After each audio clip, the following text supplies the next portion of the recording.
बिल्कुल सही पढ़ा है आपने थंबनेल में। अगर आपको पूरी जिंदगी भर के लिए सिर्फ 2 ही म्यूचुअल फंड चुनने हैं तो वो कौन से फंड हैं? अगर आपके पास लमसम के लिए पैसा है या अगर आप एसआईपी करना चाहते हैं तो कौन से वो 2 म्यूचुअल फंड हो सकते हैं जिनमें आप जिंदगी भर इन्वेस्टेड रह सकते हैं? इस वीडियो में मैं आपको बताने वाला हूं, तो पूरे वीडियो को ध्यान से देखिएगा। यहाँ हम लोग देखेंगे पिछले 17 साल के डेटा को एनालिसिस करने पर क्या कंक्लूजन निकलता है, ये फंड कितना रिटर्न देता है, कितना वैल्यू देता है, इसके बारे में हम लोग डिटेल्स में देखेंगे। यहाँ सबसे पहला क्वेश्चन आता है कि मैं कौन सा म्यूचुअल फंड सेलेक्ट करूं, और उससे पहले क्वेश्चन आता है कि मैं म्यूचुअल फंड को सेलेक्ट कैसे करूंगा। तो हम लोग इसको स्पोर्ट्स से रिलेट करके प्रैक्टिकल सिचुएशंस के बेसिस पर समझने का कोशिश करते हैं। जब भी हम लोग कोई क्रिकेट मैच देखते हैं तो उसमें एक कॉमन चीज देखने को मिलता है कि ओपनिंग में हमेशा जो 2 प्लेयर उतरते हैं उनमें से एक बैट्समैन जो होता है वो बहुत रिस्क टेकिंग होता है, वो लगातार छक्का चौका मार के खेलता है। और उस केस में ऐसा होता है कि वो जब तक खेलता है जबरदस्त खेलता है और कभी कभी जल्दी आउट भी हो जाता है। लेकिन जो दूसरा प्लेयर होता है वो सेफ खेलता है, छोटे छोटे रन लेता है, टिक के खेलता है और विकेट भी बचाता है। वो डिफेंसिव टाइप का प्लेयर होता है, उसको वैल्यू प्लेयर भी हम कह सकते हैं। जैसे कि सचिन तेंदुलकर और सौरभ गांगुली का जोड़ी हुआ करता था। सौरभ गांगुली मार धाड़ कर खेलते थे लेकिन सचिन तेंदुलकर डिफेंसिव खेलते थे। ये जोड़ी आगे चलकर सचिन तेंदुलकर और वीरेंद्र सहवाग का हो गया। यहाँ वीरेंद्र सहवाग मार धाड़ कर खेलते थे, रिस्क लेकर खेलते थे और सचिन तेंदुलकर विकेट बचाकर टिक कर खेलते थे। और हम लोग मैक्सिमम सिचुएशन को ऑब्जर्व करते हैं तो उसमें ऐसा होता है, एक मोमेंटम टाइप का होता है यानी कि रिस्क टेकिंग और मार धाड़ कर खेलने वाला, और दूसरा जो होता है वो होता है टिक कर खेलने वाला। तो अगर गेम में ऐसा हो सकता है तो ऐसा म्यूचुअल फंड के केस में भी हो सकता है क्या? क्या आपने कभी ऐसा सोचने का कोशिश किया? अगर नहीं तो आप भी सोचिएगा और रिलेट कीजिएगा, और जो कंक्लूजन निकलेगा कमेंट करके जरूर बताइएगा कि आपको क्या लगता है। अगर हम लोग म्यूचुअल फंड को सिलेक्ट करने के भी केस में इसी कंसेप्ट को अप्लाई करते हैं कि एक मोमेंटम म्यूचुअल फंड सिलेक्ट करते हैं और दूसरा वैल्यू म्यूचुअल फंड सिलेक्ट करते हैं, तो क्या रिजल्ट मिलेगा, क्या आउटपुट निकलेगा, उसको एनालाइज करने का कोशिश करते हैं। इसके लिए हम लोग 2 इंडेक्स को कंसीडर करेंगे और उन इंडेक्स का म्यूचुअल फंड भी होता है, उसके बारे में हम लोग आगे डिस्कस करेंगे। उसके पहले हम लोग देखते हैं कि इंडेक्स का पिछले 17 साल का डेटा क्या कहता है।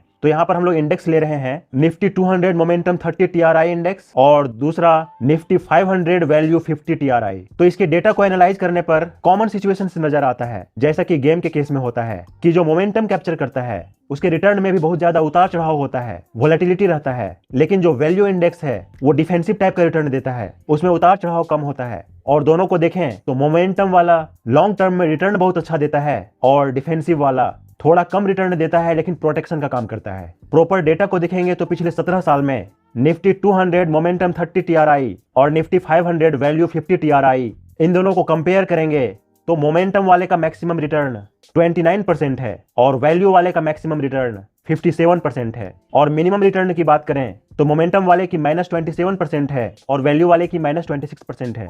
पॉजिटिव रिटर्न की बात करें तो मोमेंटम वाला 128 टाइम पॉजिटिव रिटर्न्स दिया है और वैल्यू वाला 109 टाइम्स पॉजिटिव रिटर्न दिया है। इनकी नेगेटिव रिटर्न्स की बात करें तो मोमेंटम वाला 74 टाइम्स नेगेटिव रिटर्न दिया है और वैल्यू वाला 95 टाइम्स नेगेटिव रिटर्न दिया है। और जीरो रिटर्न की बात करें तो मोमेंटम वाला 2 टाइम्स जीरो रिटर्न दिया है और वैल्यू वाला 0 टाइम्स जीरो रिटर्न दिया है। ऐसा इसलिए हुआ है कि प्लेयर के केस में भी हम लोग देखते हैं ना, जो ज्यादा रिस्क लेता है उसके केस में ऐसा कभी हो सकता है कि वो 0 रन पर भी आउट हो जाए, लेकिन जो डिफेंसिव खेलता है उसके केस में 0 रन पर आउट होने की संभावना बहुत कम होता है। पिछले 17 साल में मोमेंटम वाला 18% का CAGR दिया है और वैल्यू वाला 13.8% का CAGR दिया है। अब हम लोग देखते हैं कि अगर हम लोग 1 लाख इन्वेस्ट किए होते तो 17 साल में वैल्यू फंड 14% के रेट से 8 लाख से ज्यादा का रिटर्न दिया होता। लेकिन अगर हम लोग मोमेंटम में 1 लाख इन्वेस्ट किए रहते तो यही 17 साल में और 18% के हिसाब से 15 लाख से ज्यादा मिला रहता। तो यहाँ से एक चीज तो समझ में आता है कि ये दोनों के दोनों फंड लॉन्ग टर्म में बहुत अच्छा रिटर्न बना के देते हैं। यहाँ हम लोग गेम से कंपेयर करें तो सचिन तेंदुलकर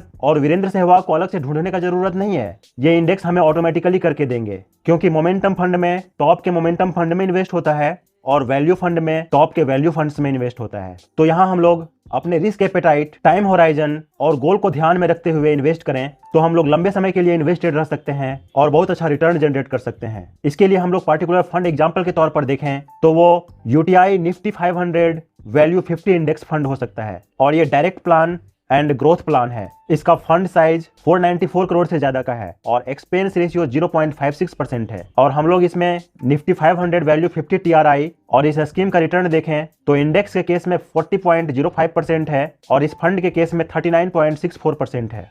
यहाँ लगभग 0.5% के आसपास कम है। ये कम होने का कारण है म्यूचुअल फंड का एक्सपेंस रेशियो और ट्रैकिंग एरर। लेकिन अगर इतना भी रिटर्न मिल रहा है तो अच्छा है, क्योंकि हम लोगों को अलग से सचिन और सहवाग नहीं ढूंढना पड़ रहा है। मोमेंटम फंड के एग्जाम्पल के तौर पर देखें तो वो है UTI Nifty 200 momentum 30 index fund. इसका फंड साइज 8,000 करोड़ से ज्यादा का है और एक्सपेंस रेशियो 0.91% है। इसमें भी निफ्टी 200 मोमेंटम 30 टीआरआई 35.04% का रिटर्न दे रहा है, जबकि ये म्यूचुअल फंड 34.05% का रिटर्न दे रहा है। यहाँ भी ये म्यूचुअल फंड लगभग 1% से कम का रिटर्न दे रहा है और इसका भी रीजन म्यूचुअल फंड का एक्सपेंस रेशियो और ट्रैकिंग एरर है। नेक्स्ट एग्जांपल के तौर पर देखें तो वो है Motilal Oswal Nifty 200 momentum 30 index fund. इसका फंड साइज 800 करोड़ से ज्यादा का है और एक्सपेंस रेशियो 0.32% है। सिमिलरली नेक्स्ट एग्जांपल के तौर पर देखा जाए तो वो है HDFC Nifty 200 momentum 30 index fund. इसका भी फंड साइज 700 करोड़ से ज्यादा का है और एक्सपेंस रेशियो 8-9% है। तो ये सब एग्जांपल्स था।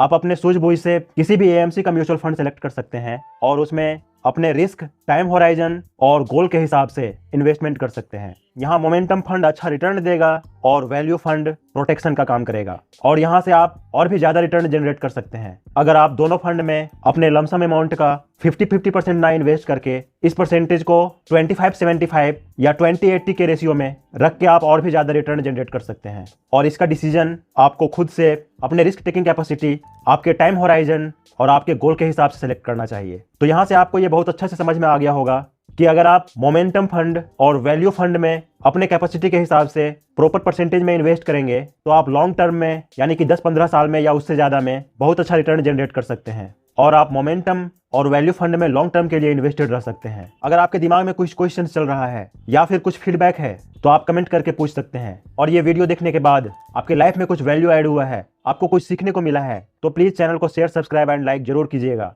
ताकि आपको हमारा फाइनेंशियल रिलेटेड वीडियो रेगुलर मिलता रहे। मिलते हैं अगले वीडियो में। धन्यवाद।